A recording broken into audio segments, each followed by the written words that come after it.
Hi, ശ്രീജിത്താണ്. Sreejith K C, the business influencer. എൻ്റെ business സുഹൃത്തായ മിസ്റ്റർ അർജുൻ, അദ്ദേഹം ബാംഗ്ലൂരിൽ ഒരു സോഫ്റ്റ്വെയർ കമ്പനി സ്റ്റാർട്ടപ്പായിട്ട് തുടങ്ങിയിട്ടുണ്ട്. അദ്ദേഹത്തിൻ്റെ കമ്പനി ഒരു ബിസിനസ് ERP സോഫ്റ്റ്വെയർ വികസിപ്പിച്ചിട്ടുണ്ട്. അർജുൻ തന്നെയാണ് മെയിനായി കസ്റ്റമറിനോട് സംസാരിക്കുന്നത്. അതായത് അദ്ദേഹത്തിൻ്റെ കമ്പനിയുടെ ലീഡിംഗ് സെയിൽസ് പേഴ്സൺ അർജുൻ തന്നെയാണ്.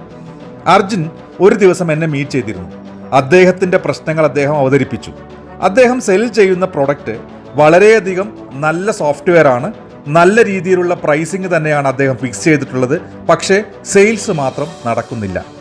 ഞാൻ അദ്ദേഹത്തോട് ചോദിച്ചത്, പറഞ്ഞത് നിങ്ങളോട് കൂടി പങ്കുവയ്ക്കാം. വിജയിക്കുന്ന സെയിൽസ്മാനും തോൽക്കുന്ന സെയിൽസ്മാനും തമ്മിലുള്ള വ്യത്യാസം എന്താണ്? അത് നിങ്ങൾക്കറിയാമോ? അത് ഒരേ ഒരു കാര്യത്തിലാണ്. അത് അവരുടെ മൈൻഡ് സെറ്റിലാണ്. അല്ലാതെ അവരുടെ പ്രോഡക്റ്റിലോ പ്രൈസിങ്ങിലോ ഒന്നുമല്ല. സെയിൽസ്മാൻ എങ്ങനെയാണ് ചിന്തിക്കേണ്ടതെന്ന് പറഞ്ഞു തരാം. ഒന്നാമതായി സെയിൽസ് പേഴ്സൺ ചിന്തിക്കേണ്ടത് പ്രോബ്ലം സോൾവിങ്ങിലാണ്.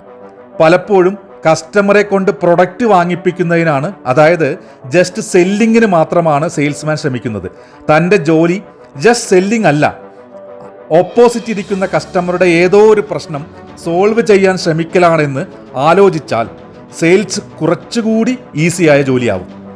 അർജുനനെ സംബന്ധിച്ചിടത്തോളം പുവർ ഇൻവെന്ററി മാനേജ്മെന്റ് കൊണ്ടുവരുന്ന നഷ്ടം, ഒരു കമ്പനിക്ക് വരുന്ന നഷ്ടം മിനിമം 50% മാറ്റം വരുത്താൻ സാധിക്കുമെന്ന ഒരൊറ്റ സൊല്യൂഷനാണ് പിന്നീട് പല കസ്റ്റമേഴ്സും ആ പ്രൊഡക്റ്റ് വാങ്ങാൻ കാരണമായത്. ഇത് കൃത്യമായിട്ട് അർജുനന് കൊടുക്കാനും സാധിച്ചു. അപ്പോൾ രണ്ടാമതായിട്ട് സെയിൽസ് പേഴ്സന്റെ രണ്ടാമത്തെ ചിന്ത പ്രൊഡക്റ്റിലുള്ള വിശ്വാസത്തിനെ അടിസ്ഥാനമാക്കിയിരിക്കും. നിങ്ങൾ വിൽക്കുന്നതിൽ നിങ്ങൾ വിശ്വസിക്കുന്നില്ലെങ്കിൽ പിന്നെ എങ്ങനെ കസ്റ്റമർ വിശ്വസിക്കും? നിങ്ങളുടെ പ്രൊഡക്റ്റിൽ 100% വിശ്വാസമുണ്ടെങ്കിൽ നിങ്ങൾക്ക് ഏത് പ്രോഡക്റ്റും ഈസിയായി തന്നെ വിൽക്കാൻ സാധിക്കും. മൂന്നാമത്തേതായി ഒരു പ്രധാനപ്പെട്ട കാര്യമാണ്, പലപ്പോഴും കസ്റ്റമർ നോ പറയാറുണ്ട്. അതെ, റിജക്ഷൻ സെയിൽസിൻ്റെ ഭാഗമാണ്. റിജക്ഷൻ സെയിൽസ് പ്രോസസ്സിൻ്റെ ഭാഗമാണ് എന്ന തിരിച്ചറിവ് ഏതൊരു സെയിൽസ് പേഴ്സണും അത്യാവശ്യമാണ്. റിജക്ഷൻ എന്നത് ഒരു തോൽവിയല്ല, അത് സെയിൽസ് പ്രോസസ്സിലെ പല സ്റ്റെപ്പുകളിൽ ഒന്ന് മാത്രമാണ് എന്ന് ഏത് സെയിൽസ് പേഴ്സണും മനസ്സിലാക്കേണ്ടതാണ്. നാലാമത്തേത് അതീവ രസകരമായൊരു തിരിച്ചറിവാണ്. എൻ്റെ ഭാഗ്യത്തിന് സെയിൽസ് കിട്ടി. സെയിൽസ് ഭാഗ്യത്തിൻ്റെ ഉപോൽപ്പന്നമല്ല.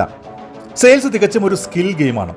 കൃത്യമായ സ്ട്രാറ്റജികളും ടൂളുകളും ഉപയോഗിച്ച് കസ്റ്റമറെ കൺവിൻസ് ചെയ്യുക എന്നത് അത്യധികം സ്കിൽ വേണ്ട കാര്യം തന്നെയാണ്. Customised presentations, handling objections, follow ups എല്ലാം സ്കിൽ ഓറിയൻറ്റഡ് ആണ്. സ്കിൽ വർദ്ധിപ്പിക്കാൻ എന്ത് ചെയ്യണം? അത് പഠിക്കണം. സെയിൽസ് പഠിച്ചിട്ട് ചെയ്യേണ്ട ഒരു ജോലി തന്നെയാണ്. ഭാഗ്യത്തിന് സംഭവിക്കുന്ന ഒന്നല്ല. അഞ്ചാമത്തേതും അവസാനത്തേതുമായ തിരിച്ചറിവ് അതെന്താണ്? റബ്ബറിൻ്റെ സ്വഭാവമായിരിക്കണം. സെയിൽസ്മാന് എവിടെയെങ്കിലും ഇടിച്ചു തിരിച്ചു വരുന്ന റബ്ബർ പന്തിനെ പോലെ ഏത് പ്രശ്നങ്ങളിൽ നിന്നും തിരിച്ചു വരാൻ സാധിക്കണം. റിസലിയൻസ് എന്നാണ് അതിന് പറയുക. അത് എങ്ങനെ നേടിയെടുക്കാൻ സാധിക്കും? അത് സെയിൽസ്മാൻ്റെ തിരിച്ചറിവിന് ഉതകുന്നതായിരിക്കും. അപ്പോൾ നമ്മൾ ഇന്ന് 5 കാര്യങ്ങൾ മനസ്സിലാക്കി. Number 1, focus on problem solving, not on selling. 2, believe or trust on your product. 3, accept rejection as part of your sales process. 4, treat sales like a skill game. 5, stay resilient and keep going. സെയിൽസിൽ തിരിച്ചറിവ് പ്രധാനമാണ് എന്ന് നിങ്ങൾ വിശ്വസിക്കുന്നുണ്ടെങ്കിൽ yes എന്ന് comment ചെയ്തേക്കുക. കൂടുതൽ അറിവുകൾക്ക് നമ്മളോടൊപ്പം ചേർന്ന് നടക്കുക. Bye for now from Sreejith K C, the business influencer.